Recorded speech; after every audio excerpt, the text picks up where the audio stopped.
Hello. If you have not read The Curse Site by Jennifer Roachford, I'm going to tell you to stop because this is the second book and this will spoil things if you have not done it. So if you haven't read that one, go check it out, go read it, and then come back to this one. Getting back to it, we're going to review the second book, which is A Curse Awakened. It is about Princess Lenora, who is a princess from another kingdom. So I'm going to condense this so we can get to this book. She's a princess from another kingdom, and she's applied to be an ambassador for this other country. She goes, not realizing it, she gets caught in a coup. Basically, it's like cousins who kill their family, and she's in the middle of this, so she has to run away for her life. In doing so, she gets not so much caught as she is, she finds sanctuary in what seems to be an empty house. It's not empty, it belongs to a, drumroll please, a bear. And not just any bear, a bear shifter who happens to be a prince of another nation who's been kicked out of his home by his brother who's gone mad. She also has a wonderful bodyguard who is a wolf shifter from the same country. So those two, the bear, his name is Alejandro. Alejandro and Lenora become a thing, and there's a lot of stuff that happens. Start off with Lenora and Mateus. Mateus is from the previous book. He was a barren son or whatever. His dad is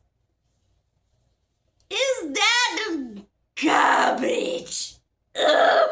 He's even worse than Yelena's dad. I don't know which one is worse. He gets the crown. Lenora and Mateus have basically a contractual marriage. It's just like they will stay in this country for 4 years, and then afterwards they will dissolve their marriage. And he will become queen. He will become king, and she will be queen elsewhere. Hi, chum. Starts off not great, because Mateus brings his mistress, his mistress, to the castle. And Lenora finds them making out because Jennifer does not do spice, at least in this one. So she is a no spice author. She sees them making out and she feels terrible. And like any girl or guy, you would feel terrible even if you are with a contractually married person. They're cheating on you. So that being said, she's mad, and she has every right to be mad, and so they're also having dinner that night. And normally, as a potential queen, as one would, you would wait for the king and queen to be there for dinner. That did not happen. Mateus, who is the future king, his father-in-law Brian, his mistress and his little sister are there in castle at dinner, having dinner without her, and she walks in and they're like, oh, we didn't know you were gonna be here, so we started early, sorry. And she's like, you know what, it's fine. And so she tries to get through it, and she just throws a fit. I mean, she has every right to. Fast forward, she's trying to get some air, she's trying to get a breath, she's walking around the castle. Boy, y'all better strap in for this one. Mateus's mistress is not his mistress, but his father's mistress. Basically, his father was sleeping around with his with his son's mistress. I think I got it right, but basically, she saw them together. She tells Mateus, he banishes his father-in-law and his ex-mistress, I guess, at this point. And she's like, I don't know what to do with this. Also, Mateus just kind of lost his light because, I mean, you found out that the girl you thought you were in love with has been cheating on you with your dad. That is, whoa. So she's wandering the castle with her two fabulous guards, Manny and Carlos, because they're wonderful, and they are from where our love interest is from. That being said, and they are also bear shifters as well. So they get knocked out, she gets knocked out and kidnapped again. Ian was like, I kidnapped you. He's working with Alejandro's eldest brother, Augustine. He is the prince, soon to be king, that went mad. And I was like, he got cursed, he's everything, he's a bad dude, right? And she ends up with a concussion, so there's a few loyal supporters of her in this like gorge encampment that they have, because it is in a gorge, and they have mages and they do earthbending, earthbending. They help her heal, because like I said, she does have a concussion, she's not doing well. They help her heal, and they're like, hey, we're gonna try to get you out. And she was like, how dare you? And they're like, look, we love Brian because he gave us a family. He wasn't this much of a douchebag. Just let us talk to him. We'll figure out how to get you out. And she's like, all right, fine. In the meantime, while they're trying to get her and they healed her, they're also taking her to have dinner with Augustine. Well, she has she has dinner with him. And if you have not read it again, y'all need to go read it. But basically the way that her powers work is that if she touches you without her gloves, without her amulet, you and her, like both of y'all, see your death. You see how you die.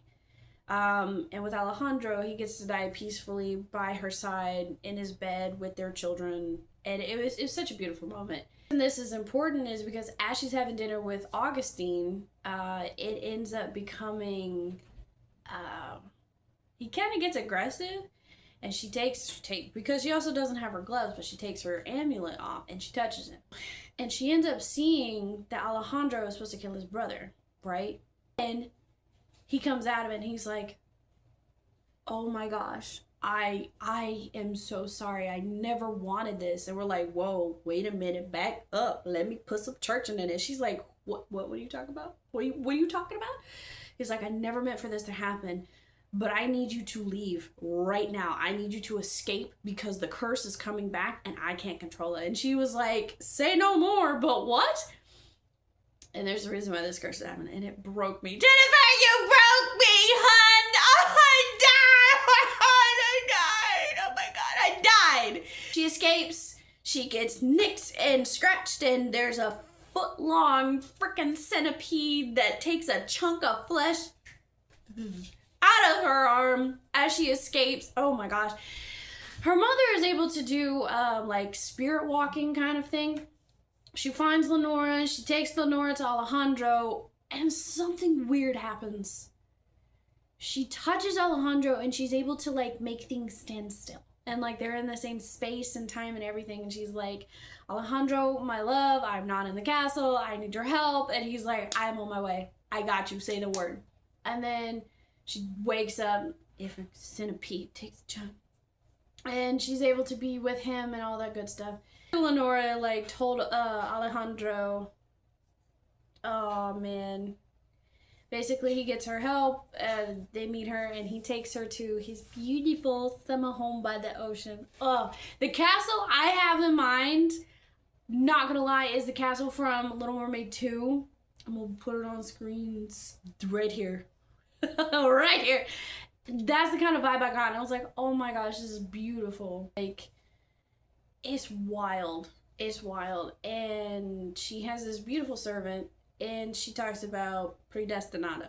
Now, I'm gonna preface this real quick. Jennifer Roachford is Black Hispanic, so she has a mixed heritage, and I love that. And I really have fallen in love with her books because her heroines are not weak by any means. They're not a damsel. They actually think. And I don't mean that disrespectfully. It's just there have been times when I have read books that the damsel is a damsel, right? And it's just like, can we not have that?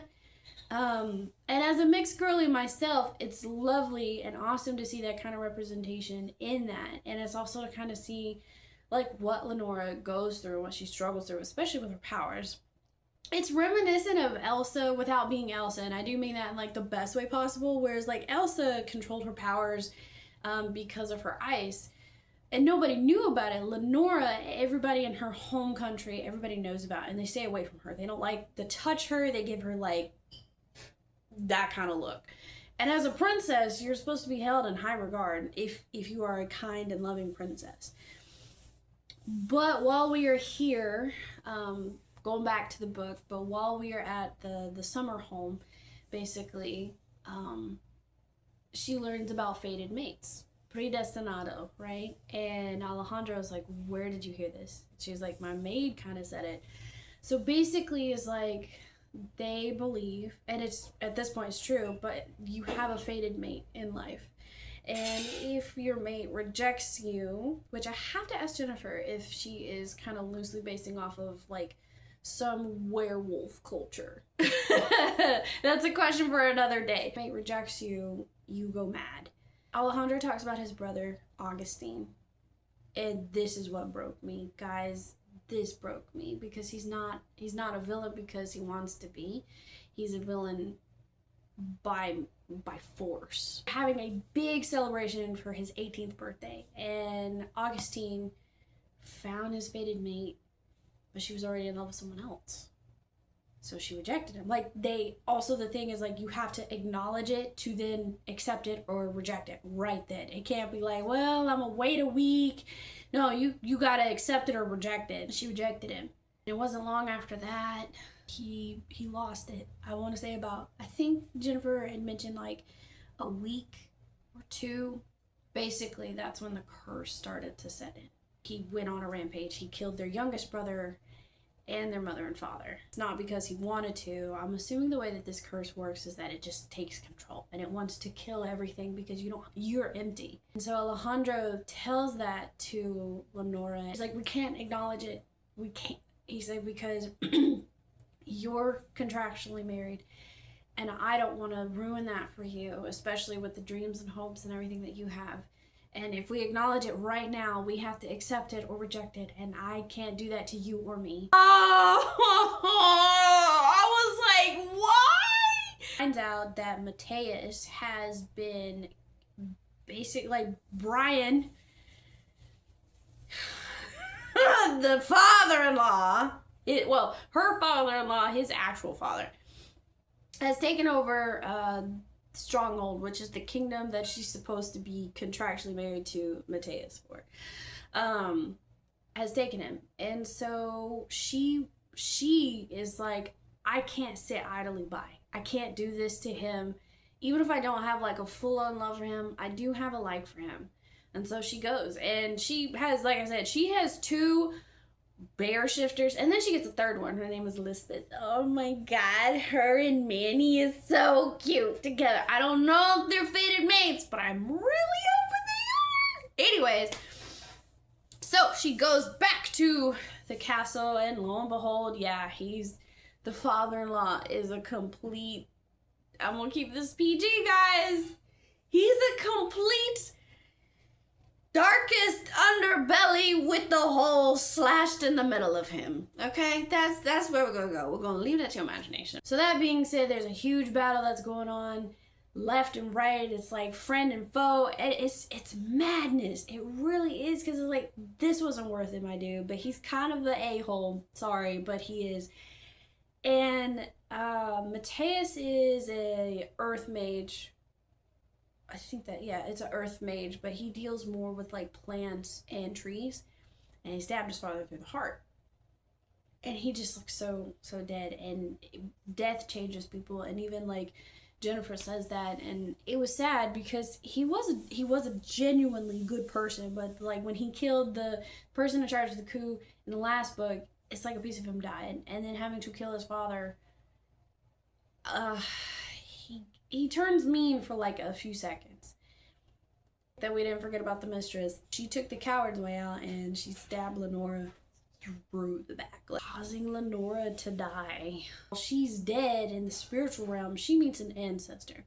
And I would recommend that you read I will put right here, the previous books of Jennifer Roachford, at least of this series. You don't have to. I would just recommend it. So you get some context. Basically, the first descendant of her lineage, who she's also weirdly named after, is a like great-great-grandmother named Lenore, who has the cursed sight as well. And she gets trapped in like this tomb of souls.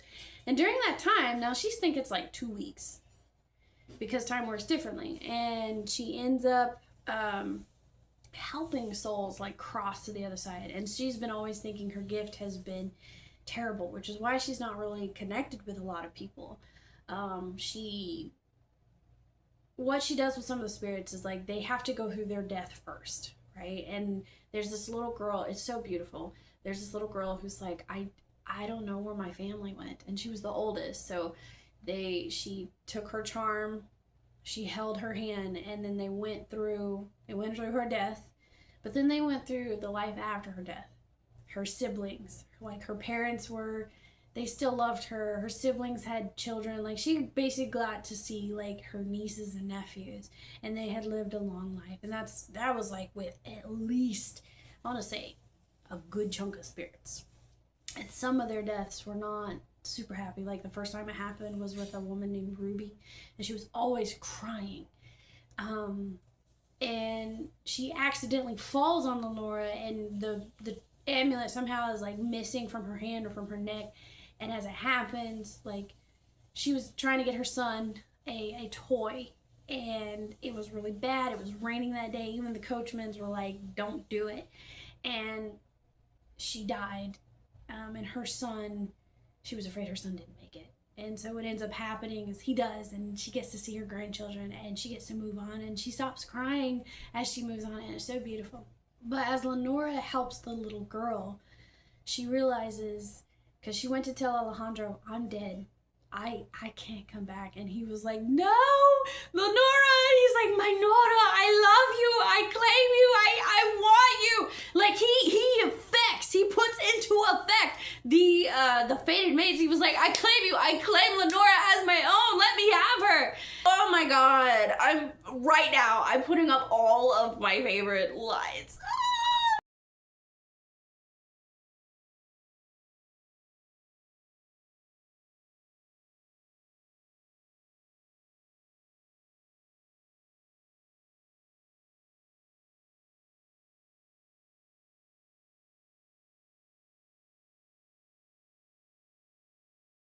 As she leaves Alejandro, after telling her in the spiritual realm, telling him in the spiritual realm that she died, he shouts, I love you. I love you. Fast forward to 3 months. She helps the little girl, and because of this particular tomb, like it's made to keep souls with unfinished business there. It's made to keep them there. And she realizes that she's like, I can't forget their faces. I can't forget who they are. I can't forget them. So she starts going through Alejandro, her brother, her sister, her mother, Manny, Carlos, Lawrence, like everybody. But when she gets to Alejandro, she forgets what he says. And she's like, I can't do this. I need to go back. So she goes because two of her ancestors are there, Lenore and Lisette. Yeah, that's an interesting whole thing that I don't even know if I can actually explain. Finds her way back to her body by the end of it, and Alejandro is so tired. But he is like, I am not letting her go. I am holding onto her hand. You're not gonna stop me. And like his servants even have to make him be like, my king, you have to eat. And so as like the healers are switching, right, she was like, Alejandro, and oh my God, that's where it leaves. And the last thing you hear her say is, we've got a problem. And I'm like, oh my God, no! It's so good. Also, similar to Edith, Jennifer does this really awesome thing, especially with her Hispanic roots, is that she incorporates the food flavors into it. And as a girly who struggles because a lot of things, including spices, and I've mentioned this before, that have gluten in them, is really nice because you can have like phantom flavors in your mouth. And the culture, ay señora, yes, sí. You did it. And so this was a really good one. So I highly recommend you read the curse site before you read A Curse Awakened. Because y'all ain't ready. Like the video. Subscribe to the video. And comment down below. Okay, bye!